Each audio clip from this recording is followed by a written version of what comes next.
ಸಂವಿಧಾನ ಪೀಠಿಕೆ ಭಾರತದ ಪ್ರಜೆಗಳಾದ ನಾವು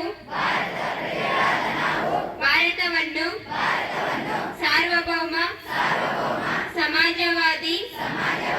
ಜಾತ್ಯತೀತ ಪ್ರಜಾಸತ್ತಾತ್ಮಕ ಗಣರಾಜ್ಯವನ್ನಾಗಿ ರೂಪಿಸುವುದಕ್ಕಾಗಿ ಭಾರತದ ಎಲ್ಲ ಪ್ರಜೆಗಳಿಗೆ ಸಾಮಾಜಿಕ ಮತ್ತು ಉಪಾಸನೆಯ ಸ್ವಾತಂತ್ರ್ಯವನ್ನು ಸ್ಥಾನಮಾನ ಮತ್ತು ಅವಕಾಶಗಳ ಸಮತೆಯನ್ನು ದೊರೆಯುವಂತೆ ಮಾಡುವುದಕ್ಕಾಗಿ ವ್ಯಕ್ತಿ ಗೌರವ ದೇಶದ ಏಕತೆ ಮತ್ತು ಸಮಗ್ರತೆಗಾಗಿ ಎಲ್ಲರಲ್ಲಿ ಸಂಕಲ್ಪ